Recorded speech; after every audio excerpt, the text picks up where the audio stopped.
Okay, so we're recording.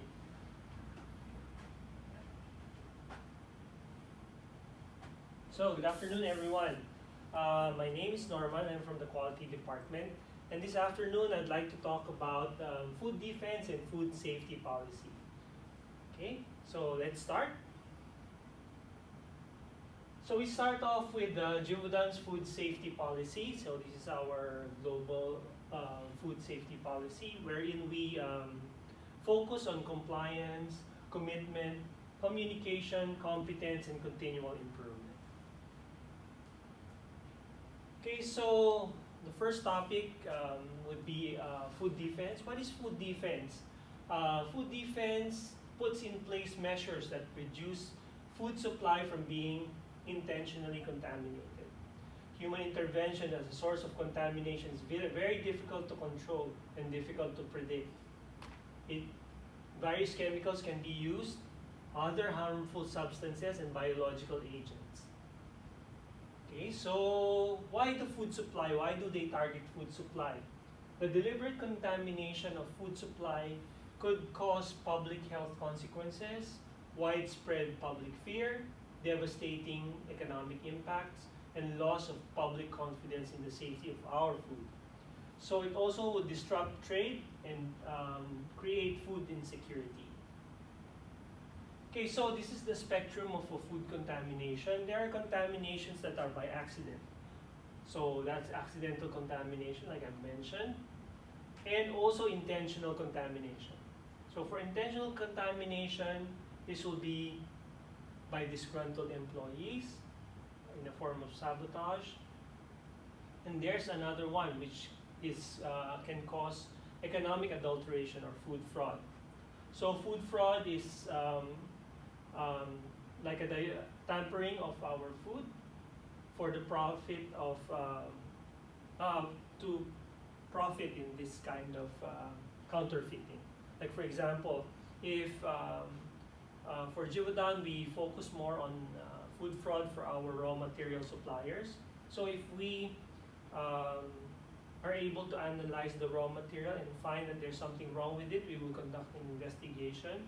And if in the investigation it was shown that that supplier conducts food fraud in order to gain profit by tampering with formulation, creating harm, then we will be removing them from the approved supplier list. Okay. So just to mention, maybe everyone is thinking that this food fraud or food intentional food sabotage is not occurring. I'd just like to show you that it does happen.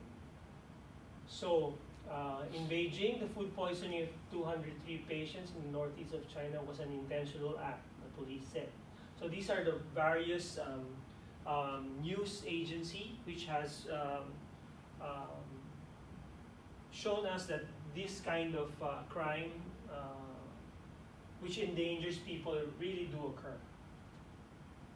Okay, I'll just be showing some more without going into the details. Just to give you an idea that these kind of things really do happen. So the more recent one was in the Queen's U graduate.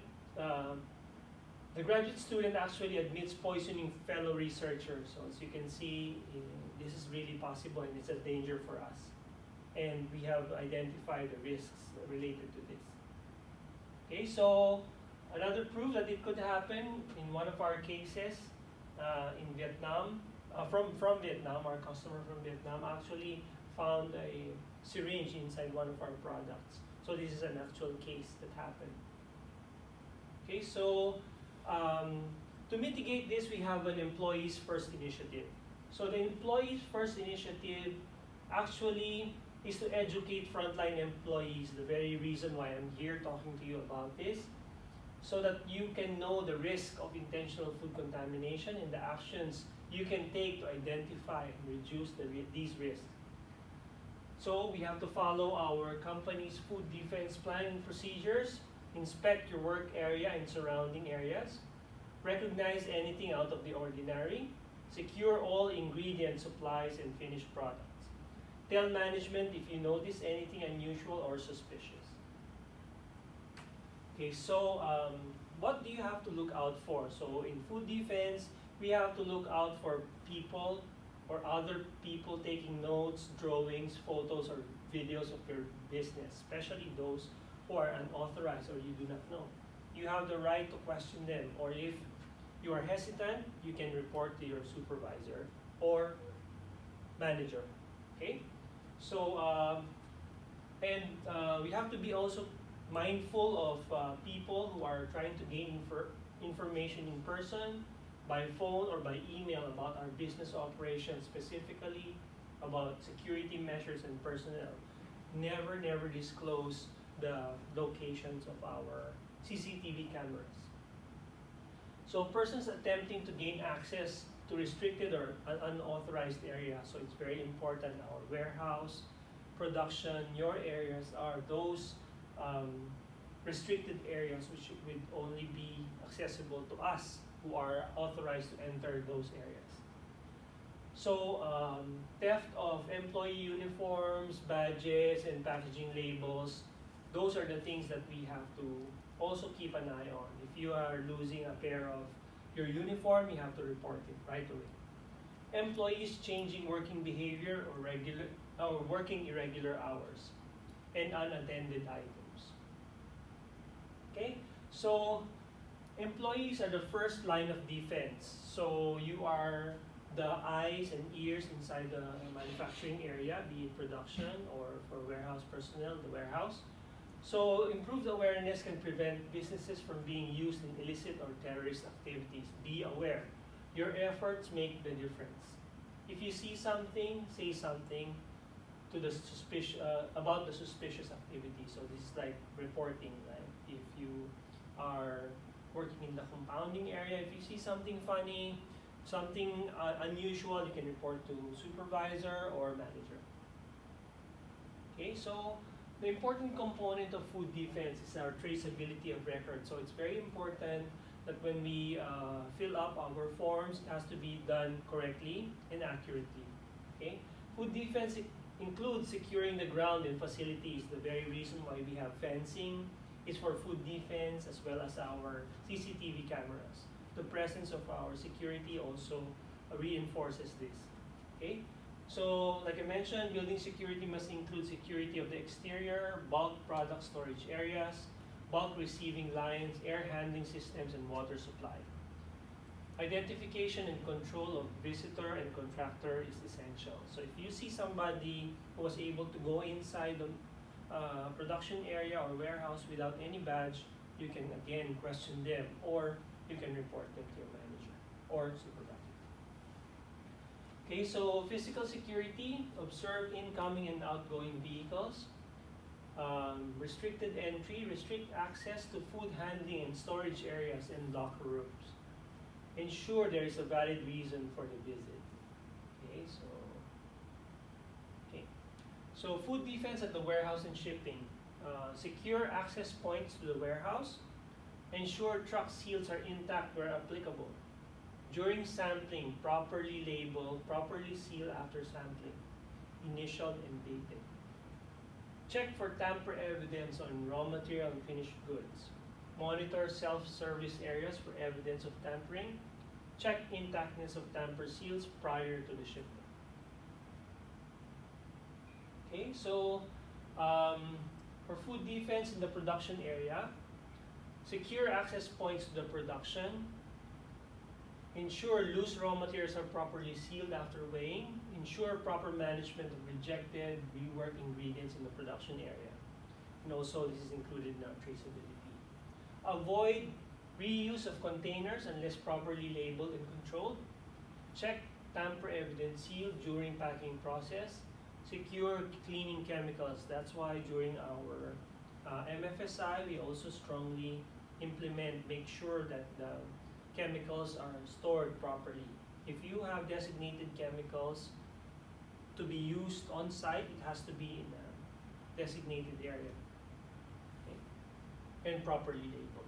Secure tamper evidence seal and Givaudan labels. So the Givaudan labels and tamper evidence seals, our caps, must be secured and kept in lock and key with only authorized personal access. Okay. So all labels on the drum shall be removed or destroyed before transferring to the dirty areas. So this is what we call defacing. Yep. So that no one can collect this from the rubbish bin and then use it for any sabotage incidents or misuse. Okay. So conclusion, what can you do? We need to prevent, detect, and respond to intentional contamination of the food supply, be aware of threats, and understand characteristics and tactics of aggressors, including disgruntled employees. We have to strengthen our communication lines on the shop floor. Notify management if you observe something suspicious. Everyone eats. Everyone is a potential target. Okay, so just to reinforce the one that I talked about earlier, this is the food fraud. Okay, so we have, like mentioned earlier, there's what you call intentional adulteration.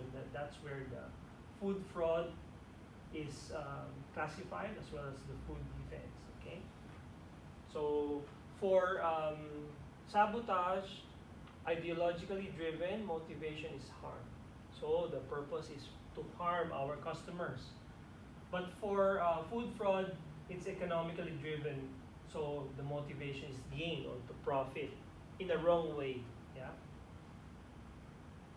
So the following are considered as fraudulent activities: dilution or substitution, concealment, not declaring the raw materials that were used, and probably substituting it for a substandard raw material, mislabeling, counterfeiting, and unapproved enhancements. Okay. So the mitigating step made by Givaudan is monitoring strategy. That's when the raw materials come in. We have pre-identified the test that has to be done to ensure that these raw materials comply with the specification. Origin, specification management, supplier audits, and analytical testing strategy. So that's all for food defense. So for today, we will be conducting the test in Google form. Do you think that would be useful if not all people have the access to computer? More hard copy. Do you prefer hard copy? Easier, is it? Okay, then I'll just give you the test at a later date, and then you can give it to whoever you're training. Okay. Yeah. So when you move to the next topic, we always have two topics. The next one will be the allergen management.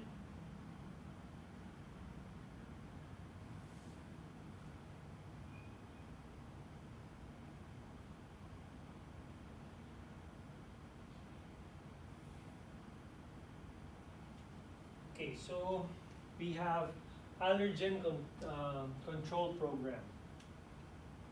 Okay. Okay.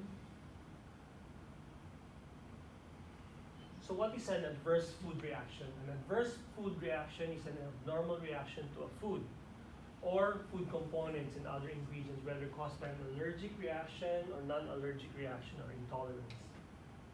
Okay, so food allergy, a response in which a body's immune system overreacts to a food protein and produces unpleasant and sometimes life-threatening symptoms. Food intolerance is a physiological response to specific food components or toxin-medicated response, as in case of food poisoning, lactose intolerance, alcohol intolerance. Okay? So food allergy versus food intolerance. Sulfur dioxide, known as sulfides or sulfites, can irritate and constrict lungs and resulting into asthma-like symptoms. Sulfur dioxide, sulfides are not considered true allergens, but some people might be sensitive to sulfites, which could result into an allergic reaction in them. Okay? A trace amount can trigger a reaction. Symptoms can occur within minutes or two after eating the food. Death can occur in minutes. There is no cure for food allergies. Avoidance of the food is the only protection. That's why it's very important in the warehouse or production that we manage our raw materials correctly, meaning if it's an identified allergen, then we have to put it in the designated area and not to be mixed with other allergens. So the symptoms of food allergy: nausea, vomiting, abdominal pain, runny nose, constriction of the throat, difficulty breathing, swelling. So you can see swelling of the face and lips, the eyes, hives, skin rash, and anaphylactic shock. Okay, so the major food allergens would be peanut, tree nut, milk, egg, soy, fish, shellfish, wheat, sesame, and the others would be the 10%. Yeah. Okay, so in Givaudan, we have identified the following allergens. So we have identified cereals containing gluten, milk and milk products, egg products, peanut and peanut products, mollusk, shellfish and shellfish alone, soybean and soybean products, tree nut and tree nut products, sesame seeds, fish and fish products, and full sulfites greater than 10 parts per million. Okay, so sources of allergen cross-contamination is raw material handling. It's very important when we handle allergen, and we are going to touch another raw material which is not an allergen. We should be able to change gloves, wash hands, change apron or clean apron. Yeah. Okay, storage, transport, people, cleaning. So it's important, very important to have when we clean our equipment that it's thoroughly clean and free from any particulates. Okay. So why is food allergy important in the food industry? Food allergies are increasing in prevalence, are potentially life-threatening. There is no cure. So food allergy is actually a food safety issue. Yeah? Consumers' lives are at risk from eating formulated foods, hidden ingredients. Awareness, communication, and education can prevent deaths and improve quality of life of food allergic consumers. Okay. So allergens can be found in any of these places: our raw material, our ingredients, rework material, shared equipment, other tools in the facility, brushes, scoops, ingredient bins, etc., and personnel. Okay? So allergens should be managed to avoid their unintentional presence in the products wherever possible. Okay? So this allergen management can be in the packaging, people, can involve raw materials and supply chain, manufacturing premises and processes, our cleaning, and new product development formulation. Okay, so for packaging material, our receiving procedure and release for use is very important. Storage, segregation to reduce cross-contamination. Of course, we have to keep these packaging materials in a clean environment. Correct usage, so the right product and the right packaging. So this last part would be one of the reasons why we have to use our labels correctly. Otherwise, if our labels are, you can just imagine if a raw material supplier accidentally puts a non-allergen label on an allergenic product, so you will be able to use it and can be a source of risk for food safety. So awareness, so the very reason why we are conducting these refresher trainings is for you to be aware and knowledgeable and competent enough. All staff should be trained in avoiding cross-contamination food by the major food allergens. So the right behavior, personal hygiene, workwear, and hand washing is very important. Consumption of food and drinks only at designated area. Adhere strictly to work procedure and instruction during production. Okay. So receiving of allergenic ingredients, verify ingredients against bill of lading and purchase orders. Goods receipt, packaging is checked for integrity and intact seals. If there's a broken packaging material, we have to reject it. So this is mostly the job for our warehouse when they are receiving. However, at our end, if we are receiving raw materials which has broken packaging, we can also question our raw materials. Why is it like that? And maybe conduct an investigation. And if it's not reusable and there's a risk, then we will have to reject it. Labeling of allergen containing ingredients in products. So our labels have the A, which you know, indicate an indicator for allergen. Okay, so in our warehouse we have specified stickers on the pallets wherein those different allergens are color coded. Okay, so same as in the storage containers shall be intact, clean, and well closed. We shall use dedicated pallets and bins for these allergenic raw material. Where allergenic raw materials are debagged or deboxed, placed in dedicated labeled containers and made easily identifiable. So we have to segregate allergenic materials to minimize cross-contamination. And how do we achieve this? We separate storage areas for each allergenic material. Store allergen ingredients on lower shelves, like above like. So non-allergenic materials above allergenic materials. Okay, so this is the improvement initiatives in our warehouse, wherein they color-coded each of our type of raw material. So it's easier to see and easier to correct. If you see it, then they can easily check it and verify. Okay, so if you put an allergen on top and below is a non-allergen, this is a no-no, because you can imagine if ever this one breaks, and there's a high risk of contamination for the products in the lower racking of the warehouse or in the production. Okay, so if this is the setup wherein below would be the allergen and above is non-allergen, although cross-contamination would affect the quality, but we can be sure that there's no allergen that can be included in this raw material. As I mentioned earlier, allergen or allergenic reaction is a food safety concern. So like I mentioned earlier, the A, and also it indicates the actual allergenic material inside. Okay, so facility and premises design. So we have designed our production area wherein the traffic flow would allow or would prevent these cross-contamination or minimize them. Filtration and air filtration, ventilation, staging and storage, processing lines, physical separation or barriers, and enough space. Yeah. So manufacturing and process control, we dedicate equipment and food contact surfaces. So segregate the production areas, conveyor, rooms, facilities for enriched processing food, major food allergens, dedicate equipment and food contact surfaces. Although our area in the liquid line don't have the dedicated equipment for each product or allergenic products, but we rely heavily on our cleaning. So it's very important that our cleaning is on point. We also validate our cleaning on a yearly basis, how effective it is.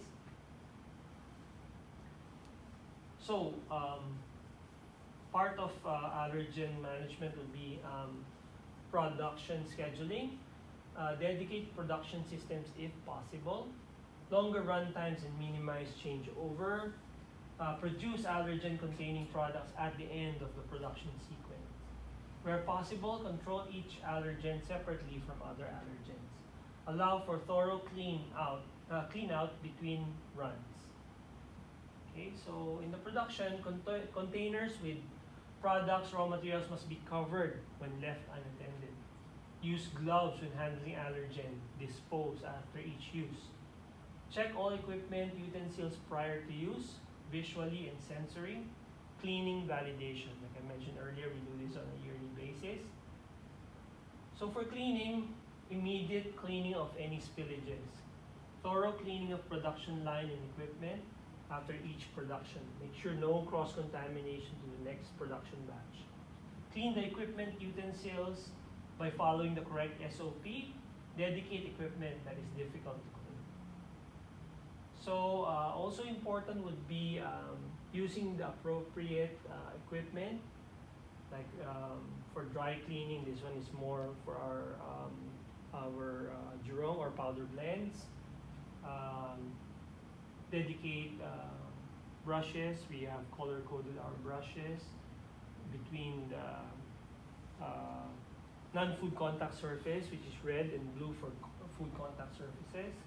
For wet cleaning, rinse, high pressure water or steam, wash and sanitize. The best approach for cleaning, if you can't see it, you can't reach it, then you can clean.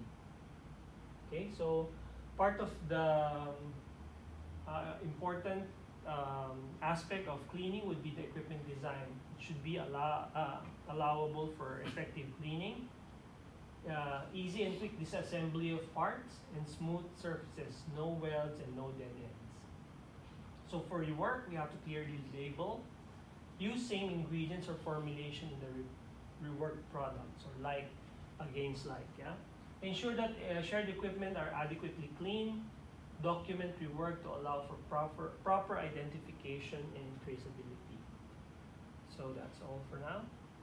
Thank you very much. Do you have any questions? No question. No questions? Okay, thank you very much. Thank you. Thanks. No test for us.